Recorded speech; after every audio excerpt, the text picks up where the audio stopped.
Алла дейбизби, мейли Кудай дейбизби, же жөн эле жаратуучу дейбизби?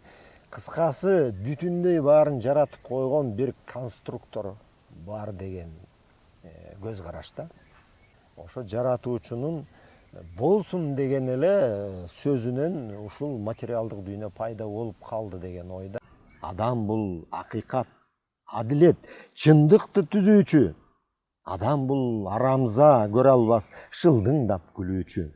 Адам бул намыскөй, эл үчүн жанын да аябас.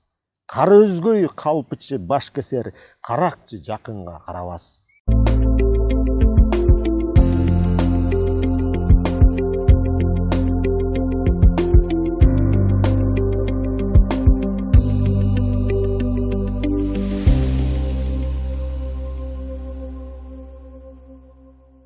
Саламатсыңарбы, урматтуу менен көрөрмандарым, YouTube каналынын сүйүүчүлөрү, кайрадан эле сиздер менен Ойлон жана Ойгон программасынын алкагында жүз көрүшүп атканыма кубанычтамын. Кызматыңыздарда улуңуздар Улан Кубанычбеков, бүгүнкү менин каарманым Медетов Азиз агай менен баарлашмакчыбыз. Эзелтеден биздин залкар жазуучубуз Чыңгыз Айтматов агабыз айткандай, адамга адам болуу күндө кыйын демекчи, бүгүн дегеле биз ушул адам туурасында сөз кылмакчыбыз. Адам деген ким? Дегеле адам кандай сапатка ээ болуш керек? Адамдык касиеттүүлүк деген эмне? Ушул туурасында баарлашалы деп чечтик. Аны эмесе ардактуу менин мейманым Азиз агай кайрадан эле сиз менен баарлашууга мүмкүнчүлүк табып, бүгүн ушул менин сунушумду четке какпастан баардыгына макул болгонуңуз үчүн алдын ала ыраазычылык билгизип өтөйүн. Сиздин оюңузча адам деген негизи эле ким деп ойлойсуз? Жана ал кандай адам, өзү кандай адам болуш керек дегеле. Ушул жөнүндө маек курсак. Жакшы, рахмат. Арыбаңыздар, ардактуу көрөрмандар. Анан эми бул тема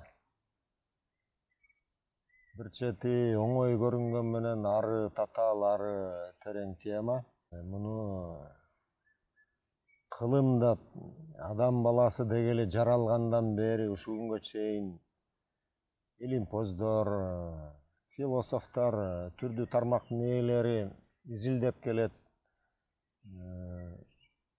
Таап, үйрөнгөнгө, дегеле адам ким деген суроого даана жооп бергенге аракет кылып келишет. Ошентсе дагы бүгүнкү күнгө чейин акыркы чекитти эч ким коюп болду, мындан ары изилдебейбиз деп эч ким айта элек. Менин билишимче, мен деле баарын билбейм, мен деле анда-санда кээ бир китептерден окуп көргөнүмө байланыштуу болот. Менин оюмча ушул эки көз караш келатат деп ойлойм да. Биринчиси бул дүйнө чоң жарылуу, чоң бир жер бетинде, ааламда бир чоң жарылуу болгон.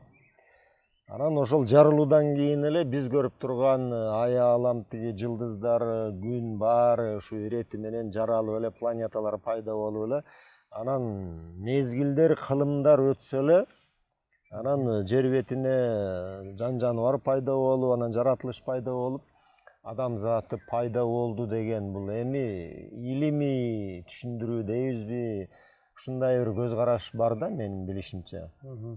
Анан бирок бүгүнкү күндө ушул көз карашты эле баягы илим жаатында тастыкталып, аныкталып, бүттү, ушундан башкача болушу мүмкүн эмес деген божомол азырынча боло элек. Себеби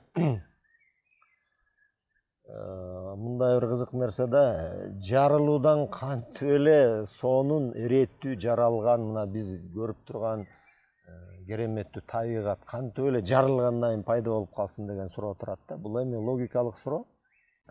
Андан көрө жарылган нерсени биз көрүп эле атпайбызбы? Кинодон деле көрөбүз, бүгүнкү күндө көрүнгөн жерде жардыруу деле болуп атат. Жарылуудан эч бир жакшы нерсе чыкпайт. Жарылуудан баары тамтыракай чыгат, талкаланат.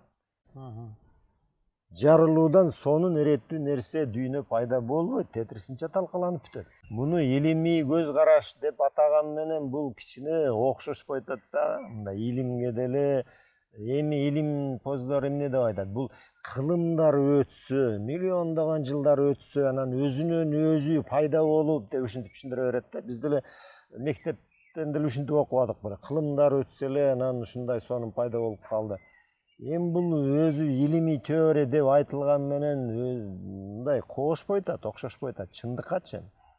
Анан экинчи көз караш болсо, бул эми белгилүү көз караш, бул жаратуучунун бар экендиги да. Ааламдабы биздин акылыбыз жетпей турган бийик интеллект дейбизби, мейли Алла дейбизби, мейли Кудай дейбизби, же жөн эле жаратуучу дейбизби, кыскасы бүтүндөй баарын жаратып койгон бир конструктор бар деген көз караш да. Ошентип бул экинчи көз караш. Эми бул көз карашты көбүн эсе баягы динчил жакка оодарып, диний көз караш деп салышат дагы. Анан буга чейин ушу атеисттик көз караш менен, Кудай жок деген көз караш менен динчил көз караш бири-бирин жактырбай, бири-бирин мындай биринин көз карашын бири түшүнбөй же болбосо түшүнгүсү келбей, бириникин бири жактырбай келди да. Бирок кандай келсе дагы ушу күнгө чейин ушул эки көз караш бар деп мен билем. Бири ошо илимий теория, жанагы жарылуудан пайда болду деген.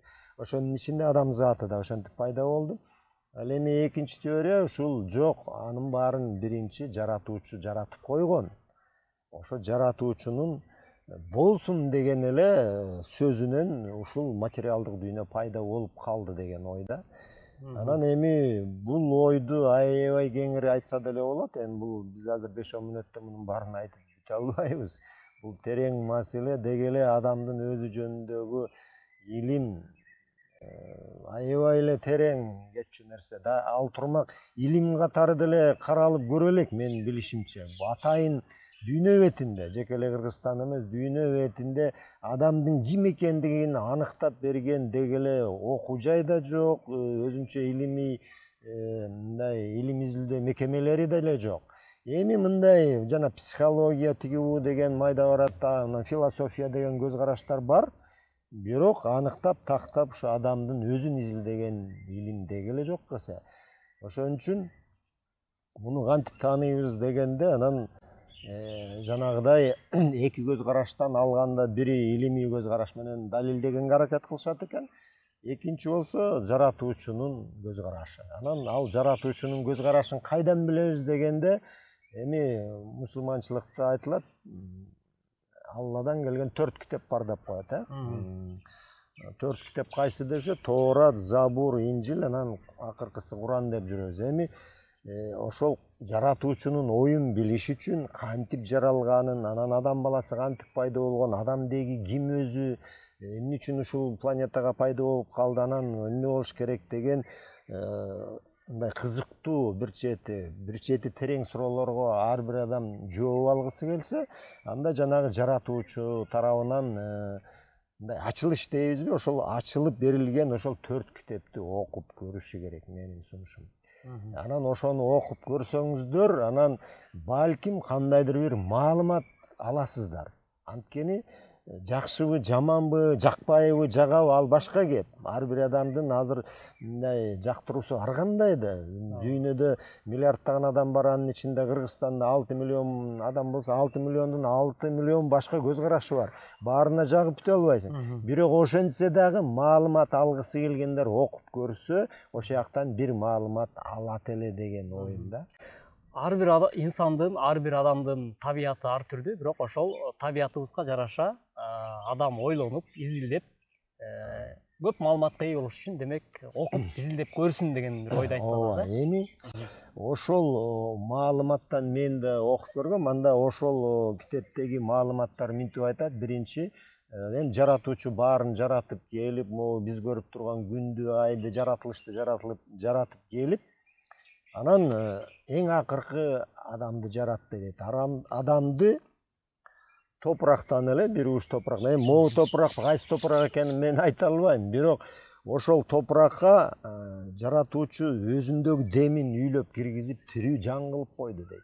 Эми буга ишенсе болот. Анткени адам баласы, биз азыр өзүбүз байкап атсак, эки составдык бөлүктөн туруп атабыз.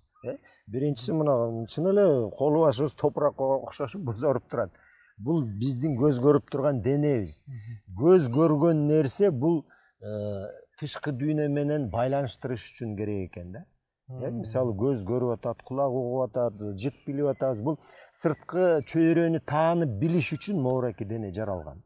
Экинчиси жанагы демди үйлөп киргизди дегенде Кудай ким дегенде Кудай бул тирүү же рух деп жазылып турат ошол китептердечи. Анда ошол рух биздин ичибизге кирип бизди тирүү жан кылып койгон экен. Ошол демек адам өзүн изилдегиси келсе ошол рухту изилдеп көрүш керек. Ал эмне болгон рух, ал эмне болгон жан? Демек ошол жагынан алганда биз өзүбүздү дагы эле чала билебиз. Жана мен айтып атканым ошол, адам өзүн изилдеп бүтө элек. Сырткы чөйрөбүздү изилдесек изилдеп аткандырбыз, көзүм мындай, кашым мындай, ден соолугум мындай деп. А бирок ички жан дүйнөбүздү ким изилдеп атат? Бул жөнүндө маалымат болсо дагы бирок терең кызыгып изилдеп көргөн азырынча аз эле болуп атат. Бирок кызыктуу экен, агай. Анда сиз ушул туурасында изилдедиңизби? Каяктан таптыңыз дегеле? Эми каяктан дегенде мен айтпадым. Жанагы 4 китепти окуп көрүш керек. Эми жөн эле окуп койбой, анан жөн эле жаттап албай, аны мына изилдеп окуш керек экен да. Ушул жөнүндө эмне айтылып атат? Анын ички табиятын түшүнгөнгө аракет кылып, жөн эле баягы эми бизде кээде мындай жөн эле динчил болуп кетебиз да, жөн эле динчилдик ал мындай таанып билүүгө жатпайт. Ошо жаратуучунун өзүн таанып билиш керек. А биз кээде дин деген бул эрежелердин жыйындысы да. Ошону билип алып эле ошол жетет деп эле ошону аткарганга аракет кылабыз. Эми бул деле жаман эмес, жакшы, бирок ошол эреженин жогору башында турган биздин жан дүйнөбүздү жаратып койгон жанагы демди үйлөп киргизип киши адам баласын тирүү кылып койгон жаратуучу конструктордун өзүн изилдеген бул жакшы да. Анан ошону изилдеп көрсөк, анан биз өзүбүз ким экенибизди да тааный баштайт элек да. Анан эми мен мындай бир ыр жазып койдум, эми ал мындай да, могу адам биз көбүнчө ким деп билебиз? Адамдын мындай кулк мүнөзүнө жараша бөлүп коет экенбиз да. Мисалы баланча Акмат бул жакшы киши. Эми жакшы экенин кайдан билебиз? Эми жүргөн турганы жакшы, сүйлөгөнү жакшы, адамдар менен мамилеси бул жакшы киши деп коебуз. Ташмат болсо жаман киши деп коебуз. Эми ал тиги тентегирээк же болбосо сараң же да бир жаман сапаттарга ээ болсо, ошол сапатына жараша эле адамды жакшы жаман деп бөлүп коет экенбиз да. А бирок ушинтип бөлүү туурабы?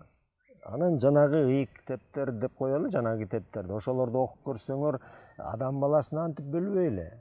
Ошол жакшысы да, жаманы да ошол эле бир адамдын ичинде отурганын табабыз да. Эч айырмасы жок. Айырма жок. Ошол жаманы да, жакшысы да бир эле адамда отурат экен. Анан бир ситуация, бир жагдай келгенде жакшы адам катары өзүмдү көргөзүп коем. Мисалы 1-2 саат тынч отуруп бериш керек болсо, же бир чогулушта, же бир жерде, же бир конокто жакшы адам болуп момоюп отуруп берет экен. А бир кыйчалыш ситуация келгенде чыныгы жүзүмдү анан көргөзүп коем да, мен жүзүмдүчү ким экенимди. Эми муну биз күндөлүк жашоодо көрүп эле атпайбызбы? Жогору жактагы тиги жогору жакта чиновниктерибизден баштап жөнөкөй адамдарга чейин чыныгы жүзүн анан көрүп калып атпайбызбы? Бул эмнени билдирет? Бул адам эми беткиле айталы эки жүздүү экенибизди көргөзүп атат. Ошол эки жакшы да жаман да сапат адамдын ичинде отурат экен. Бир туруп ал жакшы сапатын көргөзүп коет, бир туруп жаман сапатын көргөзүп коет. А жанагынтип жаман жакшы адам болуп бөлүнбөйт. Эми ошону мен мындай ыр кылып түшүрүп койдум эле, ошону окуп берейин. Абдан жакшы, агай. Сөзүңүзгө аралжы. Ал эми ушул жогоруда өзүңүз айтып өттүңүз. Ар бир адамдын ким экендигин, демек бул жашоодо турмуш өзү таразалап көрсөтүп коет деген ойду айттыңыз окшойт. Анан эмесе ушул ырыңыздын темасы эмне анда? Ушуга кайрылсаңыз. Эми адам эле деп койдум, эми адам. Адам бул терең сыр. Адам бул бүтпөс чыр. Кээде ал драма, үрөйүң учурган, кээде ал итке окшош кутурган. Адам бул акыйкат, адилет, чындыкты түзүүчү. Адам бул арамза, көрө албас, шылдыңдап күлүүчү. Адам бул кубаныч, сүйүнүч булагы, майдачыл эң сараң, ушакка маш болгон кулагы. Адам бул намыскөй, эл үчүн жанын да аябас, Кара өзгөй калпычы баш кесер, каракчы жакынга карабас. Адам сен боорукер, мээримдүү пашасың, адам сен жан дүйнө ууланткан нашасың. Адам бул эң улуу, эң сулуу жаралган керемет. Адам бул чыккынчы жакшылык билбеген кара бет. Жашоонун сырлары көп кырдуу, өмүрдүн жанында гүлдөгөн, өлүмдү көрөбүз сүрдөгөн.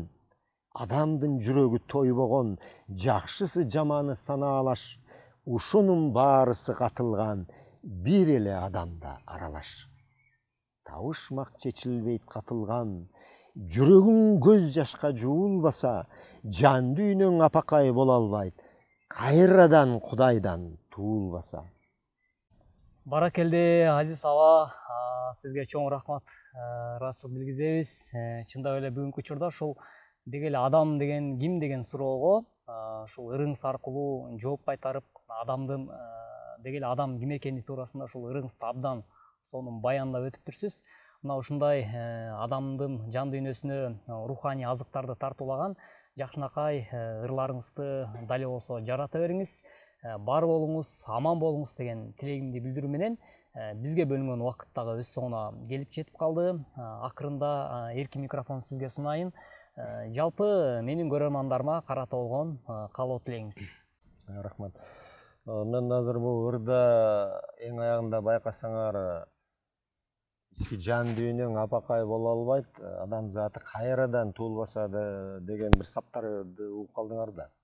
Анан адам баласы кантип кайра төрөлүш керек дегенде, бул жерде эми баягы денелик бөлүгүң эмес, ички жан дүйнөнүн кайра жаралышы жөнүндө кеп болуп атат да. Ал түшүнүктүү болсо керек. Анан ошон үчүн мен жалпы көрөрмандарыма да каалайт элем, ички жан дүйнөңүздөр кайрадан төрөлгөн жаш баладай болуп, мындайча айтканда апакай, аруу, пакиза болуп, ушу жаратуучудан кантип төрөлөбүз дегенде ушу сөздөр аркылуу.